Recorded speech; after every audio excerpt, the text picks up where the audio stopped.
Bonjour, bonjour, bienvenue dans cette séance donc de yoga spécifique pour toi, le running yogi.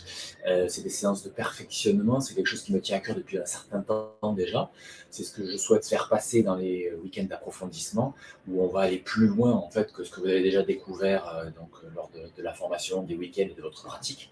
C'est tout ce que vous avez, on va s'appuyer dessus pour aller vers un geste de plus en plus subtil, pour avoir une finesse de perception intérieure de plus en plus grande et qui vous aidera aussi beaucoup dans le running. Voilà, donc aujourd'hui c'est cette première séance. On va s'intéresser particulièrement donc à l'étage thoracique de la respiration, ce qui, c'est plutôt bien organisé, démarre en septembre.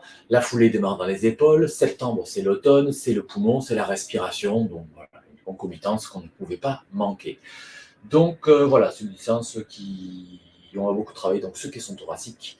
Et ça suffit pour l'instant. On peut s'attaquer directement à la pratique. On reparlera à la fin. Cette pratique, ça commence par se poser sur le tapis, sur le dos, en croix de Saint-André ou en X, les bras largement ouverts, les jambes largement ouvertes. Si tu peux mettre les bras à la hauteur de tes épaules, voire au-dessus de la ligne des épaules, c'est encore mieux. Et si tu peux pas, tu essaies de t'installer dans une position où tu as les jambes le plus écartées possible, avec les hanches à la limite de l'inconfort. Et de la même manière, avec les épaules à la limite de l'inconfort, mais les bras sont bien posés au sol. Voilà, une fois que tu as trouvé ta position, eh bien, tu te déposes. Voilà, tu prends le soin de bien te laisser aller dans le sol. Tu mets en place ce petit geste du mental qui consiste à couper avec tout ce qui s'est passé auparavant dans ta journée, avec tout ce qui se passera ensuite, de manière à te rendre pleinement disponible physiquement, mais aussi mentalement pour cette pratique. Et ensuite, tu laisses monter une longue inspiration et à l'expiration suivante, tu vas te laisser aller à pousser un soupir profond pour bien vraiment relâcher le corps dans le sol. Et puis une deuxième fois, un deuxième soupir bien profond, inspire et à l'expire, c'est voilà, tu lâches, tu lâches, tu lâches, tu lâches.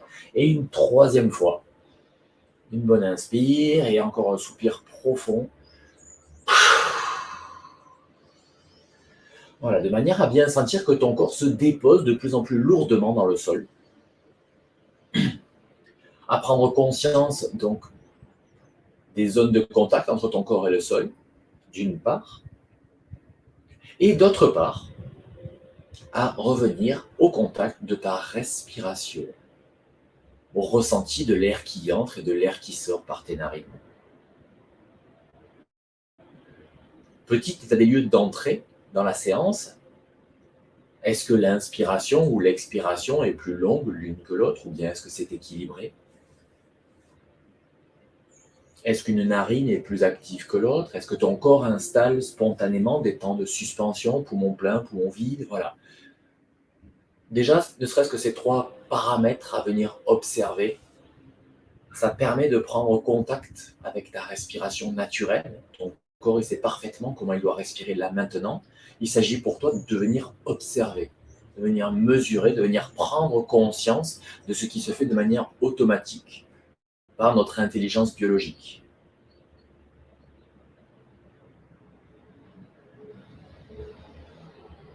Et puis de venir observer ensuite si cette respiration, eh bien, est-ce qu'elle se fait dans la totalité du volume respiratoire, c'est-à-dire dans l'abdomen, dans la poitrine et jusque dans les clavicules, ou bien est-ce qu'elle est cantonnée à un endroit, dans la poitrine, dans l'abdomen? Une fois encore, il s'agit de rien modifier, juste d'observer. Il n'y a pas de bien ou pas bien. C'est juste comment est-ce que ça s'organise là pour moi, maintenant. C'est faire cet état des lieux, de savoir où tu en es là maintenant, pour éventuellement définir un chemin de progression. Mais si on ne sait pas d'où on part, c'est difficile de définir un chemin et d'aller quelque part.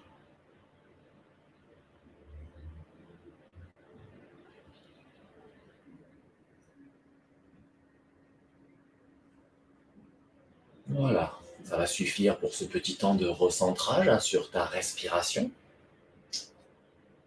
Et la prochaine fois qu'une inspiration viendra en toi, tu laisseras cette inspiration se prolonger volontairement entre l'abdomen et le thorax. Tu chercheras à remplir un peu au maximum entre l'abdomen et le thorax. Et à l'expiration, tu viendras croiser tes doigts sur ton ventre ou sur ton pubis, les paumes de main tournées vers ton visage, les bras sont tendus. Et à l'inspiration suivante, tu laisses les deux bras partir à l'arrière de ta tête, toujours les paumes tournées vers ton crâne, et tu vas en direction du sol, voire au sol si c'est possible pour toi, et tu laisses les bras s'étirer, les mains donc en direction de ton crâne. Et à l'expire, tu relâches l'étirement, mais tu laisses les mains là où elles sont. Et inspiration suivante, tu reprends, tu cherches à étirer vers l'arrière, et expire, tu relâches le mouvement des épaules, tu relâches l'étirement, mais tes bras sont toujours derrière ta tête. Et une troisième fois, et une quatrième fois, sans trop d'effort, c'est juste un étirement et un relâchement, mais un étirement léger. On ne cherche pas à tirer au maximum, juste à venir observer, quand j'étire les bras derrière, qu'est-ce qui se passe au niveau de mon mouvement respiratoire? Comment est-ce que ça inspire? Qui est concerné? L'abdomen, le thorax? Qu'est-ce qui se passe sur la face avant? Qu'est-ce qui se passe sur la face arrière? Qu'est-ce qui se passe dans mes flancs? Et puis on va intensifier un petit peu cet étirement, ou en tout cas le modifier. La prochaine fois que tu viendras à inspirer, tu laisseras les paumes se retourner vers l'arrière. Donc c'est le dos de tes mains qui sera face au crâne. Et à nouveau, inspire, étirement. Expire, relâchement du mouvement.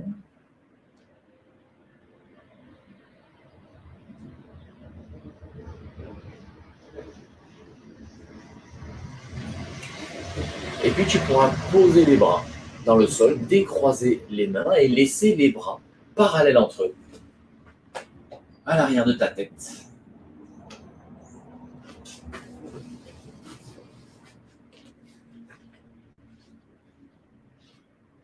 Et puis à la fin de la prochaine inspiration, tu vas juste laisser le bras gauche s'étirer, mais pas le droit.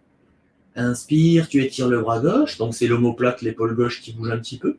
Et expire, tu gardes la position du bras gauche un peu plus étiré que le droit, mais tu mets le relâchement dans la position. Et à nouveau, prochaine inspiration, tu observes la différence. Donc tu as le côté gauche qui est un peu plus étiré que le côté droit. Et tu laisses le souffle faire le job. Qu'est-ce qui se passe quand ça inspire, quand ça expire? Où est-ce que tu sens cette inspiration se déployer sur ton côté gauche? Donc tu es dans une très légère extension à gauche. Le côté gauche est plus long que le côté droit. Et lorsque tu inspires, ou lorsque ça inspire en toi plus exactement, eh bien c'est le souffle qui vient mobiliser les espaces intérieurs, sans que toi tu n'aies rien d'autre à faire que de veiller à la qualité de la posture. Et de venir observer où est-ce que ça s'éveille, où est-ce que ça s'étire à l'inspiration, et à l'expiration, comment est-ce que ça se relâche. Prochaine expiration, tu pourras relâcher l'étirement du côté gauche, prendre 1 ou 2 cycles respiratoires pour comparer les sensations entre le flanc gauche et le flanc droit. Comment est-ce que tu habites ces endroits-là? Et inspiration suivante, donc cette fois-ci, c'est le bras droit qui va partir un petit peu plus loin derrière dans le sol, de manière à allonger un peu plus ton flanc droit et de reprendre cet exercice d'observation de la respiration, d'observation de ce qui se mobilise lorsque l'inspire se fait, cette expansion du flanc droit, peut-être plus spécifiquement au niveau des côtes, et à l'expiration, le relâchement dans la zone. Une fois encore, comme j'aime à le répéter, la posture crée les conditions et c'est le souffle qui fait le travail. C'est pas toi, il n'y a pas à forcer, il n'y a rien à chercher, juste à observer et à prendre conscience de ce qui s'anime, de ce qui se mobilise à chaque fois que tu inspires et que tu expires.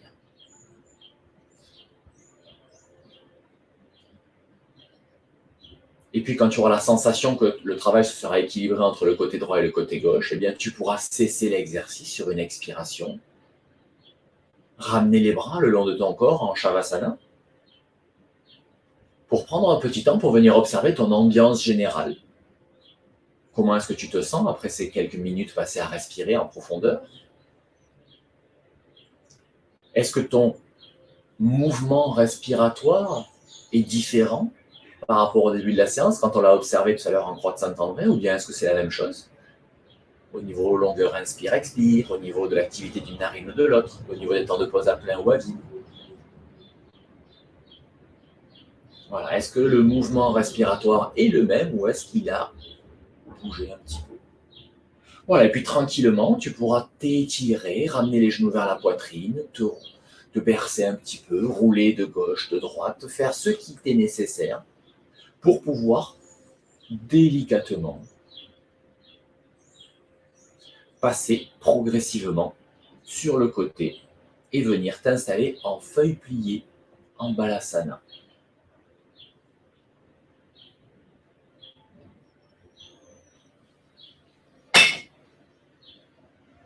Voilà. Tu t'installes tranquillement dans ton balasana et plutôt à l'arrière du tapis, de manière à ce que tu puisses laisser les bras glisser devant toi et s'étirer. Les mains dans le prolongement des épaules. Donc les bras sont parallèles entre eux. Et tu déplies bien les coudes. Tu marches sur les doigts pour que les avant-bras ne soient pas au contact du sol, que tu aies les bras bien étirés. Et sentir que ça vient étirer tout le dos. Tu gardes les fessiers le plus près possible de tes talons. Et avec les mains, voilà, tu avances un petit peu pour bien sentir donc cet étirement. Et à nouveau, tu reviens dans l'observation de la respiration. Inspire, expire. Quels sont les espaces qui sont mobilisés? C'est peut-être un petit peu différent cette fois-ci. Ça vient peut-être dans le dos, dans les épaules, les omoplates. Tu viens éveiller d'autres espaces par ce mouvement-là. Prochaine expiration, tu vas laisser les bras s'écarter de la largeur du tapis. Toujours les bras tendus, bien étirés. Pour à nouveau venir observer ce que ça a changé dans tes ressentis.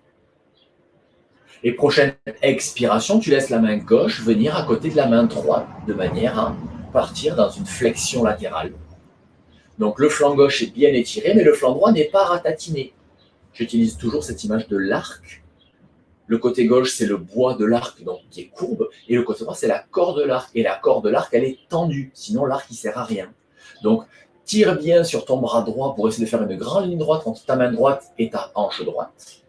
Et le côté gauche, en revanche, est étiré, mais en courbe, pour avoir donc cette extension latérale, qu'on appelle aussi flexion latérale. Mais là, du coup, je voudrais que le flanc droit ne se fléchisse pas, justement. Voilà, et à nouveau, c'est une intensification de ce qu'on a vécu sur le dos. On est en train de travailler à sensibiliser donc le flanc gauche et à venir observer sur inspire et sur expire cette mobilisation de tous ces espaces respiratoires, plus spécifiquement dans le flanc gauche et peut-être encore un peu plus intensément au niveau des côtes à gauche. Côtes flottantes qui viennent protéger le foie et puis les côtes qui viennent emballer le poumon jusque sous l'aisselle. Et ce flanc-là, c'est ce qu'on appelle une zone un petit peu aveugle. C'est difficile d'en avoir le ressenti. Par le biais de ces exercices-là, petit à petit, on va affiner la conscience de ces espaces-là et pouvoir être en capacité de les sentir, y compris dans un mouvement respiratoire, avec les bras sur le côté, à peu près à n'importe quel moment de la journée. Simplement en prenant conscience, on va sentir ces espaces intercostaux s'ouvrir et se refermer à l'inspire et à l'expire. Prochaine expiration, tu changes de côté. Tu ramènes tes deux mains du côté gauche de ton tapis. Avant de faire quoi que ce soit, tu veilles à la qualité de la posture. Tu viens bien étirer le bras gauche pour faire la corde de l'arc entre ta main gauche et ton iliaque gauche. Et puis le côté droit qui est bien courbe, comme le bois de l'arc. Et à nouveau, inspire, expire, sans forcer. Mais je sais, enfin en tout cas pour moi, c'est comme ça que ça se passe, je sais que quand je suis dans ces espaces-là, j'ai envie là, de vider au maximum pour pouvoir inspirer un peu plus et sentir tous ces étirements intérieurs qui font du bien, mine de rien. Une posture que j'apprécie pas mal justement pour venir ouvrir, là, travailler tous ces espaces intercostaux, redonner un peu de malléabilité, de souplesse à ces muscles intercostaux. Et faciliter donc ce mouvement, cette articulation des côtes, donc qui sont articulées bien au niveau de la colonne vertébrale. C'est là que la charnière. Et à l'avant, donc, sur les côtes hautes, elles sont aussi articulées par des cartilages au niveau du sternum. Voilà, ça bouge. Tout ça, ça bouge. Voilà, prochaine expiration, tu reviens dans l'axe. Et tu ramènes les bras de part et d'autre de tes pieds, vraiment dans la petite feuille pliée. Le balasana. Voilà, les mains à côté des pieds, les paumes tournées vers le ciel pour bien relâcher les épaules, bien relâcher le crâne dans le sol.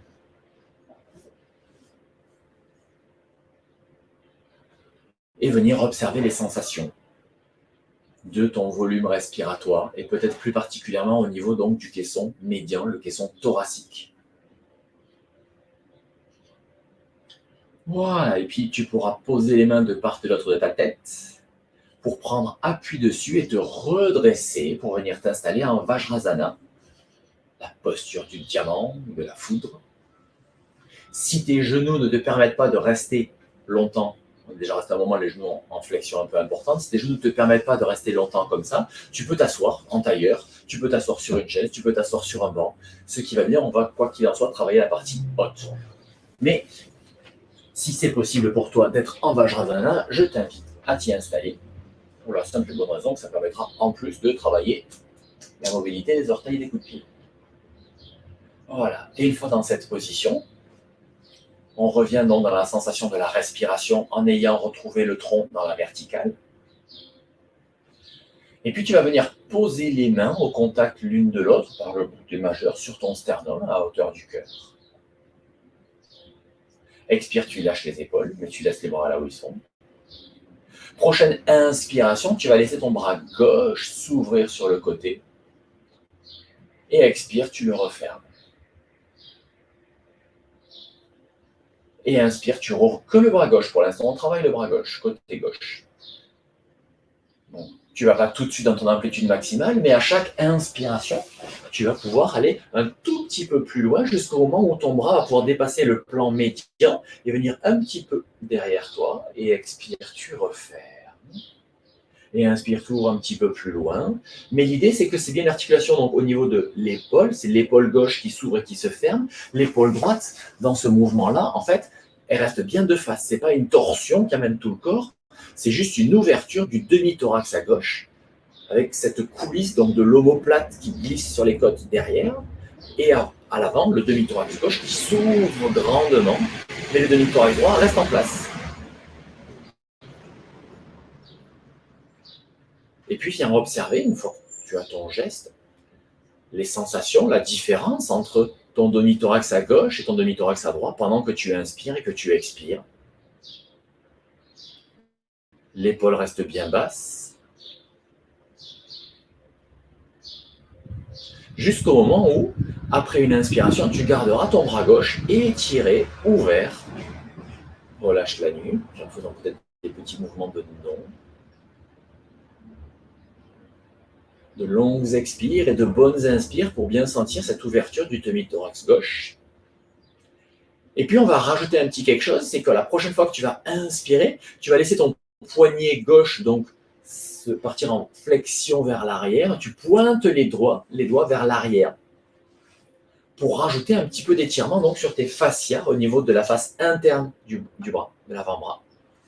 Ce qui vient travailler en fait la chaîne respiratoire qui part donc des doigts de la main gauche qui vont au bout des doigts de la main droite sur la face avant et la face interne des bras. Et cette chaîne respiratoire, lorsqu'elle est un petit peu raccourcie, ce qui est un peu lié à nos positions de travail très voûtées, à nos positions de conduite de voiture, le nez sur nos téléphones, etc., elle se referme, elle se resserre. Et si elle est trop courte, eh bien, elle va limiter mon mouvement d'amplitude thoracique. Donc là, on vient ouvrir, assouplir un petit peu. Toujours pareil, le travail de souplesse se vit dans un léger inconfort au niveau de la flexion donc, du poignet. Si j'ai un léger étirement dans mes fascias, mais pas que ce soit trop fort, sinon ça bloque et ça ne progresse plus. À chaque expire, tu sens que ça doit lâcher un petit peu, que ça doit s'ouvrir un petit peu plus. Allez, prochaine expiration, tu ramènes ton poignet, tu plies le coude, tu ramènes la main dans la poitrine. Et on relâche les deux bras de part et d'autre pour soulager peut-être un peu les épaules. Et pour venir comparer les sensations dans le demi-thorax gauche et le demi-thorax droit à l'inspire, à l'expire. Est-ce que tu habites ces deux espaces exactement de la même manière ou bien c'est un petit peu différent?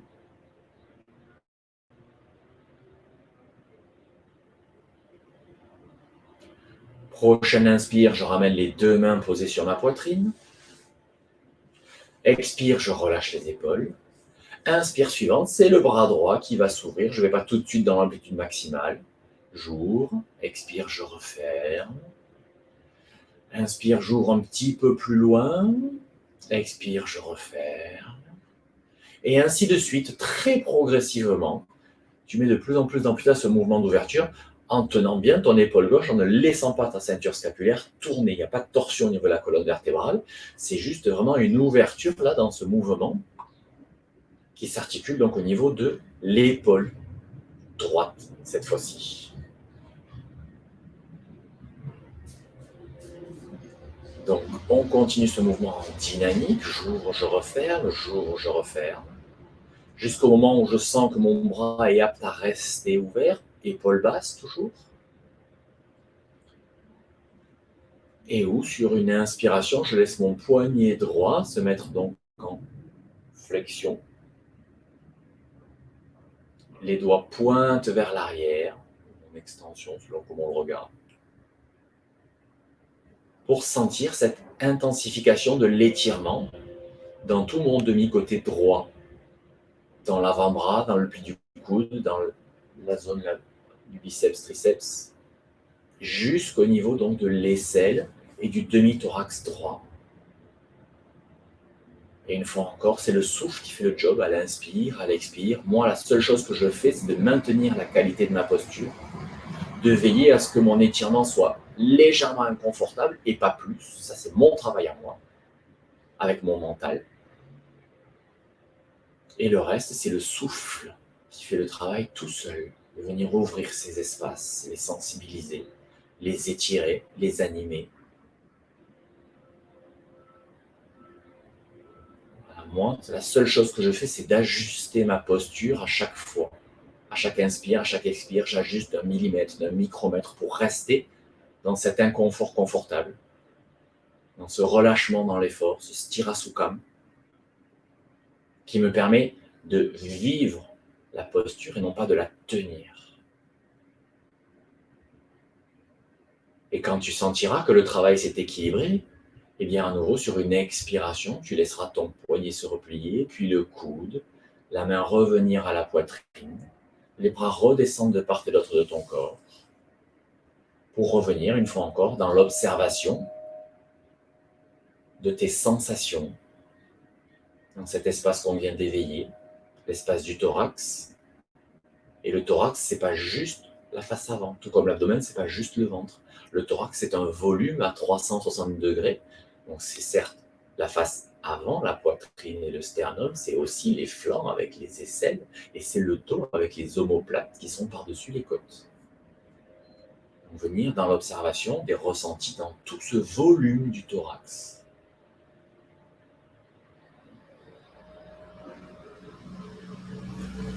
Voilà, et puis on pourra quitter la position, venir dans un quatre pattes. S'il y a besoin de déplier les jambes et de les secouer un petit peu, on le fait. Après être resté longtemps comme ça, les genoux pliés, ou à l'assise. Une jambe, l'autre. Donc à l'inspire, je tire la jambe vers l'arrière et à l'expire, je la secoue. Pour remettre de la vibration et de la vie dans ces espaces-là. Et ensuite, donc, je viens dans un quatre pattes pour venir mobiliser mon dos dans le fameux dos rond, dos creux. Donc je te laisse faire, tu connais la posture. On est plutôt dans un quatre pattes cube. À l'expiration, tu laisses le dos s'enrouler. À l'inspiration, tu le laisses se dérouler. Toujours pareil, avec amplitude progressive. Je ne vais pas tout de suite au maximum dans la cambrure ou dans la décambrure.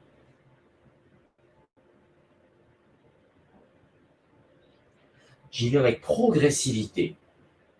Et juste pour le fun, Là, on est parti sur le mouvement qui est un peu naturel. À l'expire, j'enroule et à l'inspire, je déroule. Je creuse le dos. Essaie de faire ce mouvement en changeant le sens de la respiration.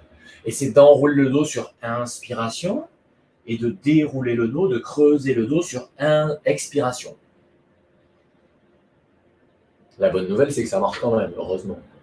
C'est juste un mouvement qui est un petit peu moins naturel puisque, en fait, quand j'inspire, eh bien, je prends de l'air, donc mon volume intérieur augmente. Or, la position de enrouler le dos limite mon volume intérieur. Donc, c'est pas le mouvement naturel. Mais c'est un geste qui est intéressant parce que justement, tu inspires contre la résistance mécanique du corps qui se referme, ce qui permet de venir travailler le diaphragme et les muscles intercostaux. Mais bon, c'est pas le propos du moment, c'était juste pour vivre une expérience différente. Donc, reprends dans le sens le plus naturel pour toi.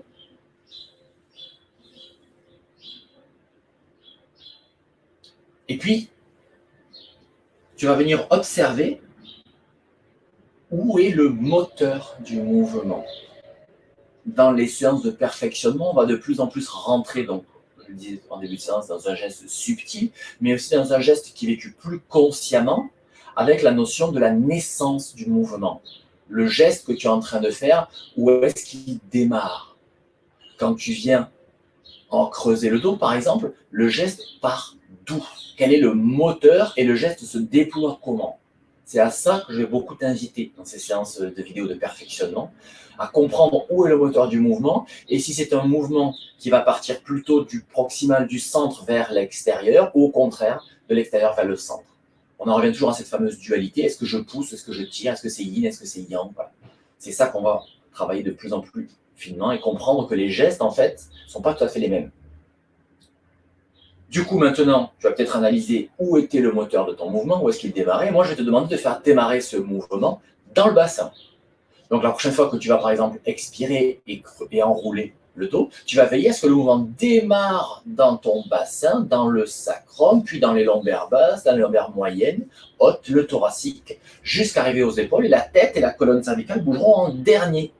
Et de la même manière, quand tu vas creuser le dos, c'est les fesses qui partent en premier, puis le bas du dos, et ça remonte dans tout le dos comme une vague, et la colonne cervicale et la tête se redressent en dernier.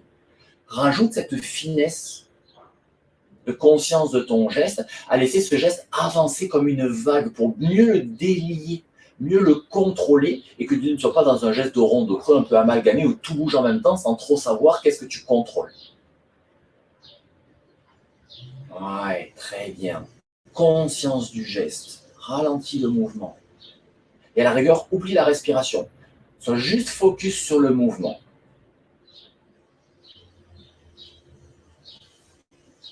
Pour être vraiment précis. Voilà, c'est bien. Maintenant que tu as ça bien en toi, eh bien, je vais te demander de changer le moteur du geste. Tu vas démarrer cette fois-ci dans les épaules. C'est la tête et les épaules qui vont démarrer le geste d'enrouler le dos. Et c'est à nouveau la tête et les épaules qui vont démarrer le geste de creuser le dos. Et ça va se propager pour que le sacrum et le coccyx bougent en dernier.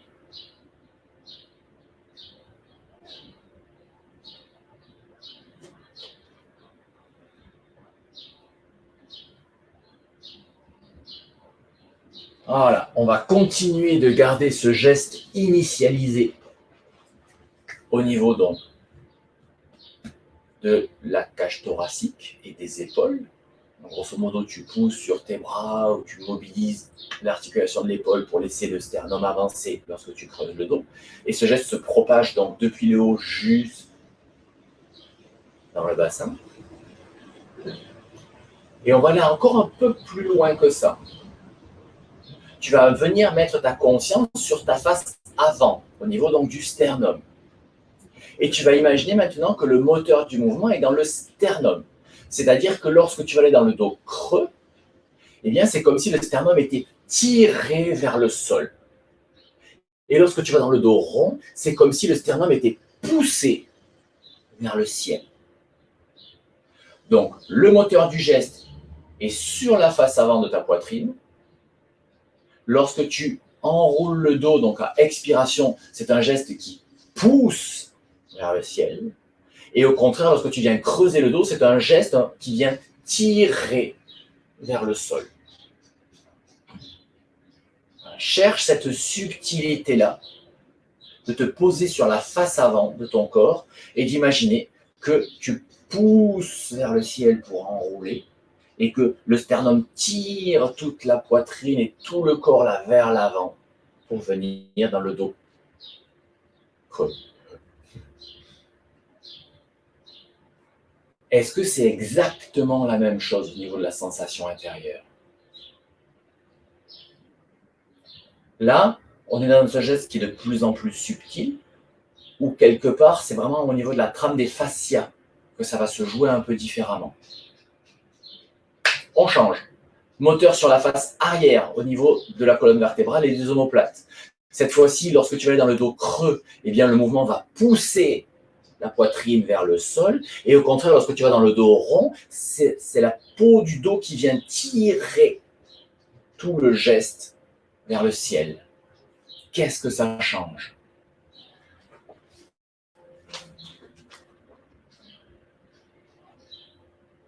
Imagine vraiment une main qui te pousse dans le dos creux et qui vient tirer la peau, comme si tu avais un fil, un crochet qui vient tirer. Tu inspires.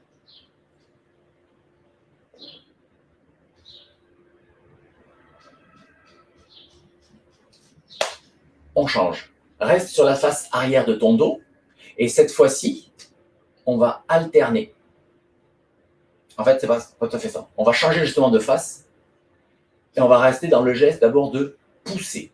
Donc, lorsque tu vas être dans le dos creux, eh bien, le moteur sera sur la face avant, sur le sternum, et tu vas imaginer que le geste pousse pour aller vers le dos rond. Temps de pause à vide, tu changes le moteur, tu te mets sur ta face arrière, et tu imagines que ça pousse pour aller vers le dos creux. Donc en fait, à chaque mouvement, tu changes de face. Face avant, face arrière, pour rester dans un geste qui pousse. Je pousse pour aller vers le dos creux, je pousse pour aller vers le dos rond. Donc, moteur du mouvement dans la ceinture scapulaire, geste consiste à pousser. Qu'est-ce qui se passe en moi? Comment je me positionne sur ma face avant, sur ma face arrière pour que je sente cette poussée qui va générer le geste?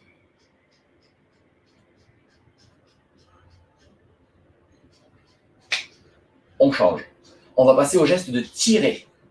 Donc toujours pareil, on va changer le moteur face avant, face arrière, sauf que cette fois-ci, je vais aller dans un geste qui tire vers l'avant.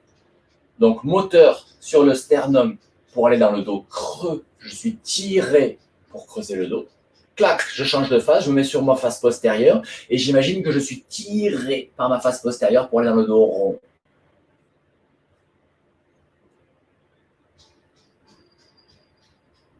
Qu'est-ce que ça change?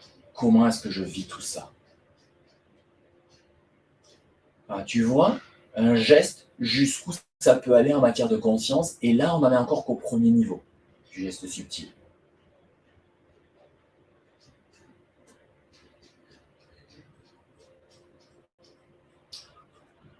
Voilà, tu pourras cesser tranquillement, peut-être te laisser aller à bouger un peu dans l'espace comme tu en as envie, sans réfléchir, sans te demander d'où vient le moteur du mouvement, voilà, juste Ou alors revenir en balasana, soulager tes poignets, soulager tes coudes.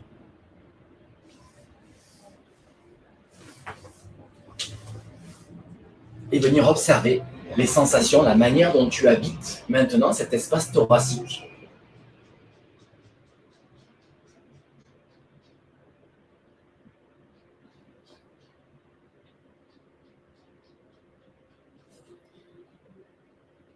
Et puis, tu pourras te redresser, venir soit en assise d'ailleurs, soit en assise sur une chaise ou sur un banc, soit en Vajrasana, à nouveau, si tes genoux et tes chevilles sont confortables, avec les mains posées sur tes cuisses ou en fonction de la position, de manière à ce que le dos soit bien érigé.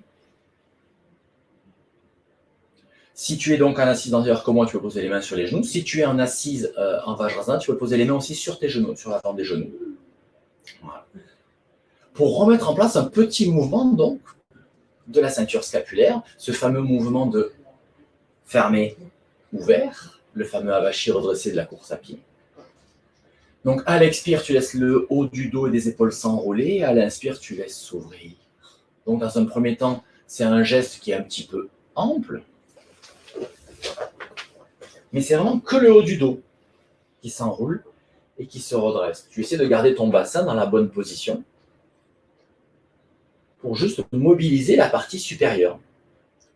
Et progressivement, tu laisses ce geste se faire avec de moins en moins d'amplitude.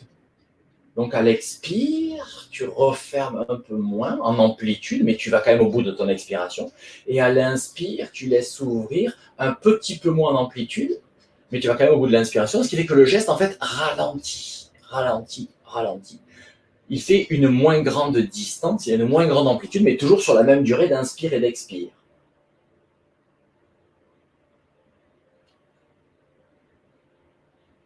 Il faut bien sentir cette position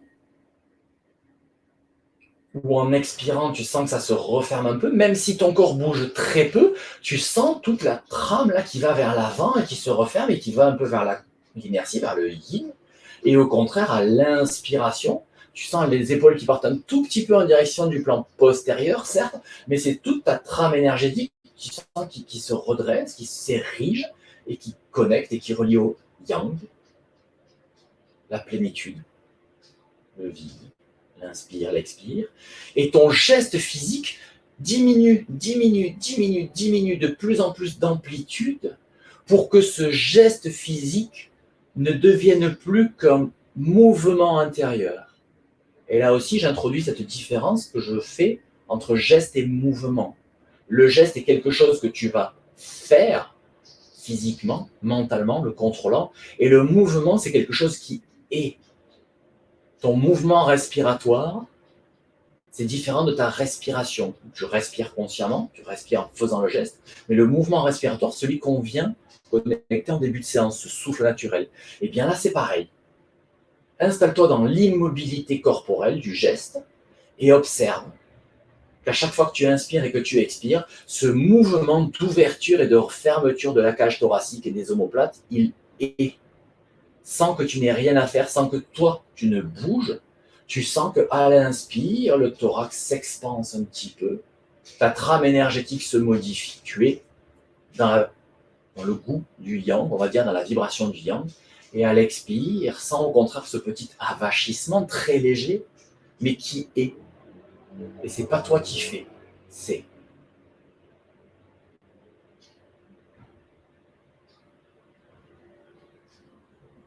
Et laisse-toi aller donc à ne plus bouger du tout, volontairement, et à laisser le mouvement être bien posé sur le fil du souffle, bien posé sur le fil de ton mouvement respiratoire. Installe-toi dans la sensation des fascias, là au niveau de ta poitrine, à la fois sur le sternum et sur les omoplates, et aussi sur les flancs, sous les aisselles, si tu as cette sensibilité-là. Si ce n'est pas le cas, ça viendra. Pour sentir ce qui se joue sur cette trame des fascias, à l'inspire et à l'expire. Être bien plus conscient, consciente, présent à ce qui est en toi à chaque fois que ça inspire et chaque fois que ça expire.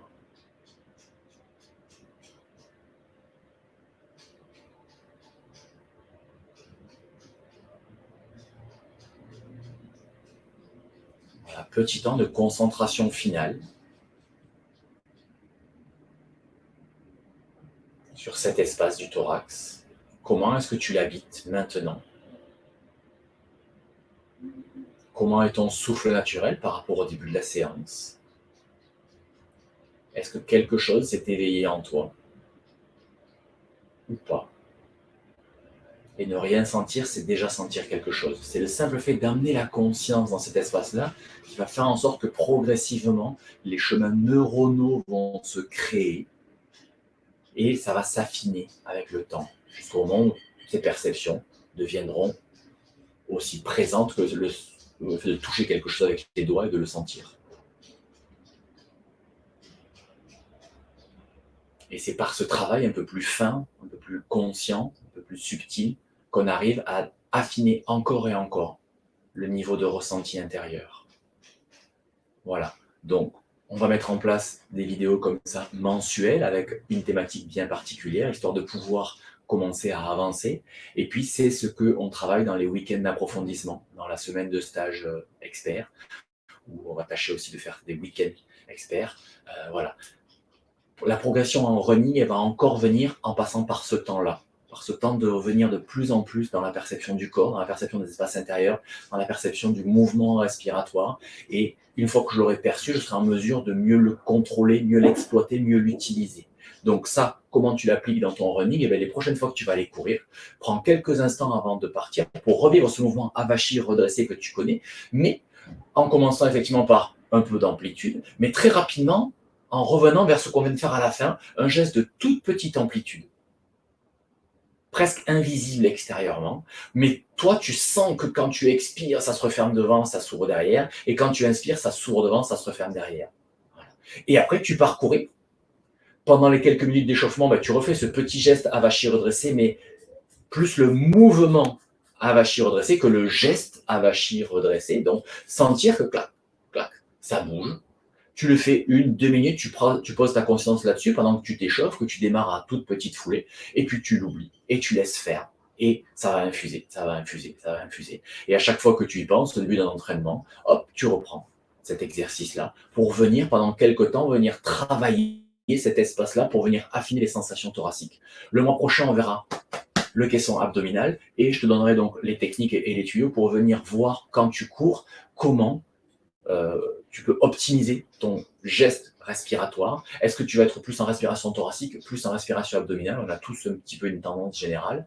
Et quand on court, souvent, on ne se prend pas bien conscience qu'on limite juste aux caissons thoraciques ou juste aux caissons abdominales. Et comment on peut exploiter justement les deux, ce qui va nous permettre d'amplifier le volume respiratoire, de mieux ventiler, de moins fatiguer, etc., etc. Mais ça, c'est pour le mois prochain. Voilà, c'est tout pour aujourd'hui. Et bonne journée et à bientôt.